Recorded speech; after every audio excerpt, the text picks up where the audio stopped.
Coucou tout le monde, j'espère que vous allez bien. Donc je vous retrouve dans une nouvelle vidéo point lecture avec 3 romans et une BD à vous présenter. Donc on commence tout de suite avec Le Passageur, le tome 1, Le Coq et l'Enfant de Andoris chez Lynx Éditions, que j'ai donc lu en lecture commune avec Sylvie du blog et du compte Instagram On Booking. Donc ici on va y suivre Mathéo. Mathéo, quand il était enfant, est tombé gravement malade. Sa mère et l'une de ses sœurs sont également tombées malades et malheureusement les 2 filles sont décédées alors que lui s'en est sorti de justesse. Aujourd'hui, il a encore des problèmes respiratoires qui l'handicapent au quotidien. Suite au décès de sa femme et de sa fille, le père a décidé de plier bagages, de tout quitter, de balancer tous les souvenirs et de partir avec donc Mathéo, son autre fils Diego et la petite sœur qu'il leur reste. Ils vont donc recommencer leur vie tant bien que mal. Malheureusement, le père de Mathéo prend Mathéo comme étant responsable de la mort de sa mère et de sa sœur, puisque pour lui, il estime que c'est lui qui est tombé le premier malade, donc c'est lui qui les a forcément contaminées. Elles sont mortes alors que lui est vivant, il aurait sans doute préféré que ce soit l'inverse.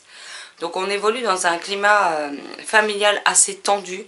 Diego et sa sœur sont toujours là pour Mathéo, mais le combat permanent entre Mathéo et son père est très difficile pour tout le monde. On va également apprendre qu'il se passe des choses étranges pour Mathéo. Mathéo se met à voir des personnes qu'il voit tout seul, donc entre autres un fantôme, cet enfant qu'on voit ici sur la couverture, et on va découvrir que sa mère était une passageuse. Donc il y a tout un mythe autour une mythologie mise en place par l'autrice autour de ces passageuses, et seule une femme peut être passageuse, un homme ne pourra jamais. Or Mathéo apparemment développe ce don et il va devoir essayer de comprendre ce qui lui arrive, comment s'en débarrasser, ou en tout cas comment tenir bon jour après ce qui lui arrive. On va découvrir pas mal de choses sur son histoire familiale, on va aussi découvrir pas mal de choses sur le monde et l'univers créé par cette autrice. Le livre se passe à Paris, on a des sauts dans le temps grâce à son don de passageur, pardon. Et du coup, j'ai trouvé que c'était hyper bien rythmé, hyper bien construit. C'était franchement bien mené. Moi, j'ai beaucoup aimé l'écriture qui reste fluide, qui reste incisive. L'autrice parle de sujets quand même relativement forts. Et j'ai aimé comment elle l'a fait. Moi, j'ai passé un excellent moment avec ce livre. J'étais à fond dedans dès le début. Je ne sais pas pourquoi, il y a quelque chose qui, dès le début, a fait que j'étais à fond dedans. Et j'ai qu'une hâte, c'est de rendre celui-ci à Marilyn et qu'elle me prête le tome 2 pour le découvrir à mon tour, parce que c'est vraiment juste un univers fantastique comme je les aime, avec des personnages travaillés, des personnages qui ont un vécu et un passif difficile, où tout ne coule pas de source. Le héros, il va pas réussir du premier jour en un claquement de doigts. En plus, on nous parle aussi d'un contexte historique assez méconnu, je trouve, en France. En tout cas, moi, dans les programmes scolaires, on ne nous en avait pas parlé de cette période, ou alors très très brièvement, ce qui fait que ça ne s'est pas imprimé dans ma mémoire, en tout cas. Mais je trouve que c'est vraiment une chouette série, et je ne peux que vous la recommander. En tout cas, moi, j'ai passé vraiment un bon moment de lecture. Je sais que Sylvie a bien aimé, elle a peut-être été un peu moins captivée que moi, mais elle a bien aimé dans l'ensemble aussi. Mais moi, j'ai vraiment été... ça m'a vraiment... j'ai trouvé le roman vraiment prenant du début à la fin. Et cette femme m'aura fait pleurer, comme d'habitude, hein, j'ai envie de vous dire. Et j'ai vraiment hâte de poursuivre avec le tome 2, même si en soi, la première quête de Mathéo est terminée dans ce tome.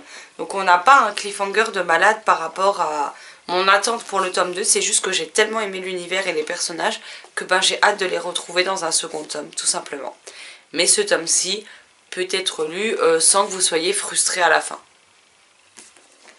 Ensuite, avec Ombline du compte Instagram et du blog On Booking, vu qu'elles sont à deux avec Sylvie, nous avons lu L'Enfant Papillon de Gabriel Massa, publié chez Hachette, qui est sorti en février 2015 et qui est dans ma pile à lire depuis février ou mars 2015. Donc dans ce livre, on va suivre Maya qui a perdu son père 4 ans plus tôt, un homme respecté et bien vu au sein de cette espèce d'empire qui a été créé. Lorsqu'il décède, Maya intègre l'armée et se retrouvera directement avec un poste gradé par rapport à ce qui est malheureusement arrivé à son père, puisqu'une conduite de gaz a explosé et il en est mort. ainsi que le technicien sur place. Sa mère et son frère vivent à un autre endroit, mais on leur a donné des terres et des cultures à faire pour survivre. Et en fait, on est dans un univers où, je crois que c'est quasiment un siècle avant, un virus a a touché certaines personnes. Ces personnes touchées par le virus ont été emmurées tous ensemble dans une espèce de cité avec laquelle ils ont appris à cultiver les terres et ceci pour s'en sortir. Ils ont vraiment mis en place un petit empire à part entière, mais isolé, pour éviter d'infester les gens à l'extérieur. Et le gouvernement reçoit, parce que le mur est infranchissable, hein, il y a des barrières électrifiées qui empêchent de sortir. Et on leur dit que de l'autre côté, les chercheurs essayent de trouver un moyen de combattre ce virus, de trouver un vaccin de façon à ce que les personnes emmurées puissent à nouveau sortir et retrouver leurs concitoyens. Donc ici on est 100 ans après la grande épidémie qu'il y a eu et le nombre de personnes décédées énorme. Et on va se rendre compte que dans cet univers il y a des complots politiques, il y a des jeux de pouvoir. Les gens veulent le pouvoir à n'importe quel prix, quitte à bafouer tout ce qui pourrait faire... tout ce qui peut s'en venir convenable, on va dire ça comme ça. Et donc on va y suivre Maya qui au final est quand même une rebelle dans l'âme et qui compte bien sortir au-delà du mur et découvrir ce qui s'y passe. Elle sera aidée de Dimitri. Dimitri était le meilleur ami de son père, quelqu'un qui a toujours veillé sur elle, quelqu'un avec qui elle a un fort attachement et qui lui a permis de surmonter son deuil. Et on va découvrir toute cette société, tous ses travers, ces mystères aussi. On va découvrir qu'il y a aussi des quartiers, donc du côté militaire où tout se passe relativement bien. Mais on va découvrir aussi qu'il y a ils ont appelé ça le ghetto. C'est des gens qui ont été punis pour haute trahison, pour ce genre de choses et qui ont vécu, alors je ne sais plus comment ça s'appelle, mais en gros ils vivent 24 heures de torture morale, torture physique. Et on les laisse, ils ne sont plus que l'ombre de ce qu'ils ont été et ils finissent dans le ghetto tout simplement. Et Maya malheureusement va devoir jongler entre le ghetto et son rôle dans l'armée pour essayer de découvrir tout ce qu'on peut leur cacher, où se trouve la vérité. Et moi j'ai plutôt bien aimé dans l'ensemble cette lecture. Je sais que Omblin a eu beaucoup de mal avec Maya, elle l'a pas spécialement appréciée, donc pour elle forcément ça devient compliqué. Ce que je peux comprendre, puisque moi quand je m'attache pas à un personnage principal ou que je ne l'aime pas, en général je finis par abandonner ma lecture. Moi j'ai trouvé que c'était un très bon ouvrage, un très bon livre. Maintenant c'est pas le meilleur qui soit, et c'est vrai que le fait que ce soit un one shot, il y a des choses qui restent sans réponse. Maintenant c'est pas non plus une fin totalement ouverte, on a des réponses, on les a juste pas toutes. Pas assez pour me satisfaire pleinement, mais on en a quand même. Donc ça j'ai su l'apprécier alors que c'était un one shot. J'ai beaucoup aimé les personnages de Nathaniel, de Zéphyr, de Dimitri, de Maya. Après oui il y a quelque chose que moi j'avais que Maya découvre assez tardivement dans le livre, que moi j'avais soupçonné depuis le premier moment où on nous en parle, c'est-à-dire au tout début du roman. Je me doutais bien qu'il y avait anguille sous roche et j'avais vite compris ce qui avait pu se passer. En effet, j'ai eu juste. Maintenant, ça m'a pas non plus gâché ma lecture. J'ai vraiment passé un bon moment avec ce livre. Faut pas oublier que depuis, il y a quand même pas mal de dystopies qui sont sorties, qui ont été lues, qui ont été vues, puisqu'ils ont été adaptés au cinéma. Mais je trouve que tout ce mystère autour de l'enfant papillon était plutôt bien amené. On n'a pas cédé non plus à la facilité. On ne leur a pas mâché le travail. Et c'est ça que j'ai beaucoup aimé aussi. Il y a un vrai challenge, une vraie difficulté des événements qui vont se passer qui sont vraiment tristes, qui sont vraiment dégueulasses. Pas dégueulasses dans le sens glauque, écœurant, etc. Mais dans le sens où c'est dégueulasse de faire subir ça à quelqu'un.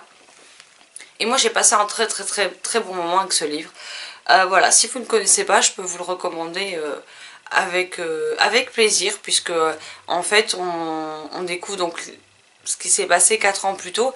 Et après on se rend compte que en fait Maya elle va avoir 1 mois pour faire éclater la vérité et pouvoir sauver les siens et se sauver elle-même. Si elle n'y arrive pas, malheureusement ce sera la fin pour tous et les secrets du gouvernement ne seront jamais percés à jour. Donc je vous laisserai deviner comment tout ça va se goupiller. Moi j'ai trouvé que c'était plutôt bien amené, plutôt bien construit et voilà, j'ai pris du plaisir avec cette lecture. Donc si vous ne connaissez pas, allez-y, si vous l'avez lu, n'hésitez pas à me dire ce que vous en avez pensé.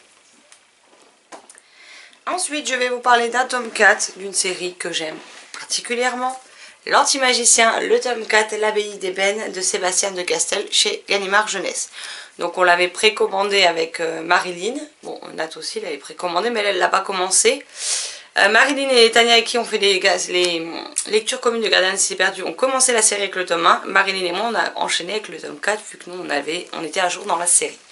Ici donc on retrouve Kellen, Kellen, mais pas comme dans les autres tomes. Il manque certains personnages dans ce tome qu'on va pouvoir éventuellement peut-être retrouver par la suite, ça je vous laisserai le découvrir. Mais ici Kellen est plutôt seul, il va découvrir encore des choses qui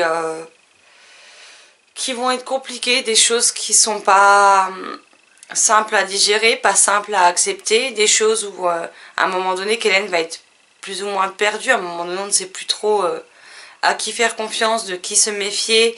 Kellen a une quête en tête bien précise et malheureusement tout le monde ne va pas lui faciliter les choses pour qu'il mène sa quête à bien. Pour qu'il mène à bien sa quête plutôt. Oula, ça devient compliqué, on voit que ça fait longtemps que j'ai pas tourné de point lecture. Et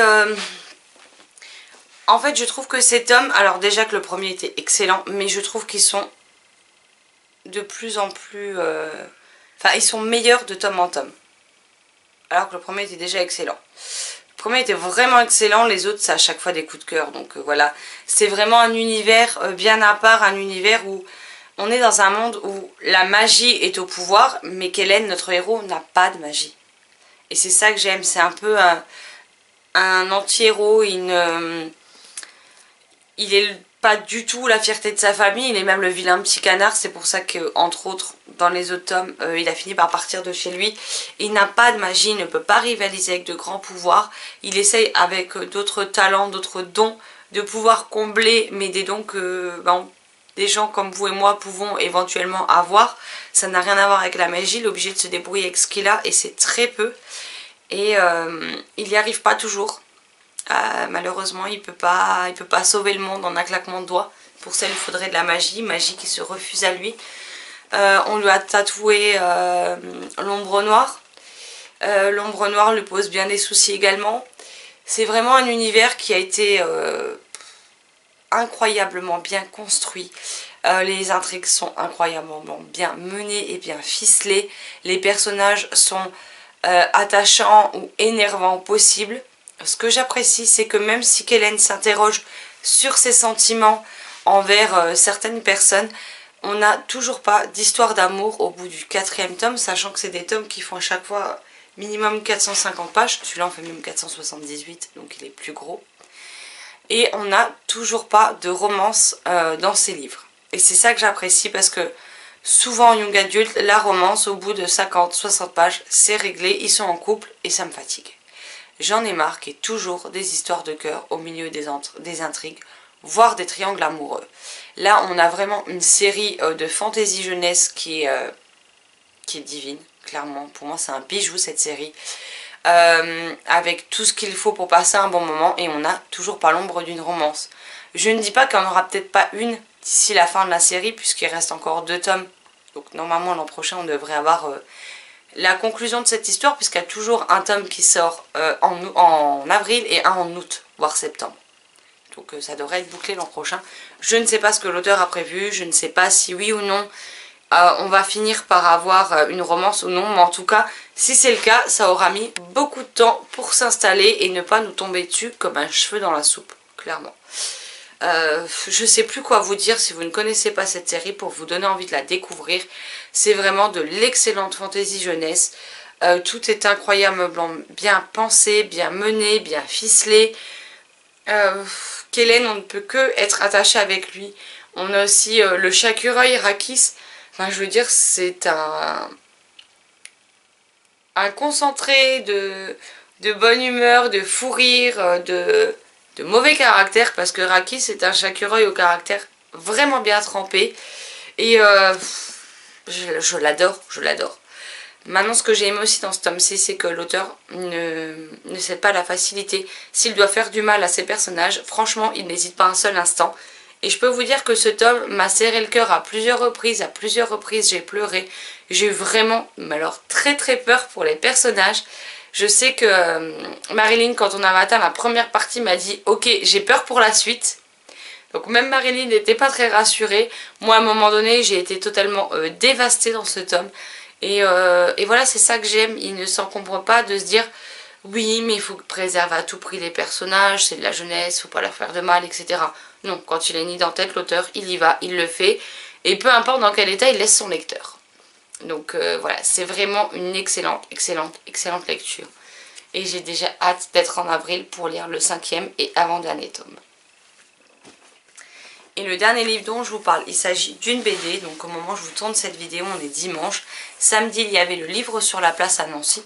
D'ailleurs, c'est toujours le cas aujourd'hui. Mais moi, je n'y retourne pas. Et donc, je me suis offert une BD. J'ai toujours voulu une BD avec la dédicace de l'illustrateur ou illustratrice dans la BD sur place en salon. Et donc là je me suis pris L'étrange boutique de Miss Petit Marie, le tome 1 La boîte aux secrets avec Ingrid Chabert au scénario et Séverine Lefebvre au dessin, et c'est chez Jungle Jeunesse.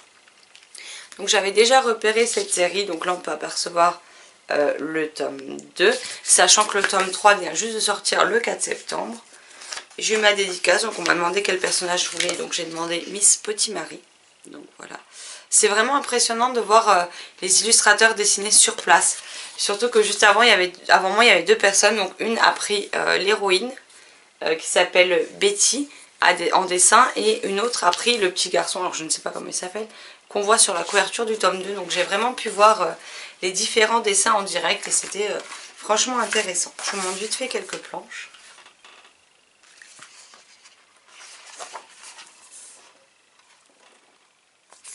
Donc ici on va y suivre Betty qui fête son 9e anniversaire. Oui, parce que je l'ai lu, je l'ai lu dans la foulée dans l'après-midi.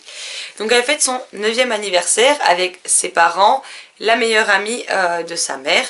Et voilà, elle voulait un appareil photo depuis un petit moment et ce sera son cadeau d'anniversaire. Elle va demander si elle peut sortir dans la rue afin de prendre des photos et essayer son nouvel appareil. Et ses parents acceptent en lui disant de ne pas rentrer trop tard. Elle va tomber en faisant le tour du quartier pour prendre des photos. Elle va découvrir l'étrange boutique de Miss Petit Marie. C'est une vieille dame avec plein de reliques, de petits trésors anciens. C'est vraiment une boutique un peu comme un brocanteur, avec pas mal de choses diverses et variées venues de différentes cultures, de différents continents. Et elle a eu également de l'argent de poche pour son anniversaire et elle va s'offrir une boîte à secret qui ne s'ouvre pas mais qui est plutôt jolie. En rentrant, elle va découvrir que cette boîte secrète l'intrigue beaucoup et elle va découvrir certaines choses. Donc je m'arrête là pour le résumer. Et donc on va découvrir l'histoire de Betty, un peu plus de son histoire familiale aussi, mais également qu'est-ce que cette boîte à secret contient, qu'est-ce que cette boîte à secret va changer pour elle. Et j'ai vraiment bien aimé de la manière dont c'était amené, dont c'était traité. J'ai passé un très bon moment de lecture avec cette BD. Il faut savoir que pour une BD, elle n'est qu'à 10,90 €.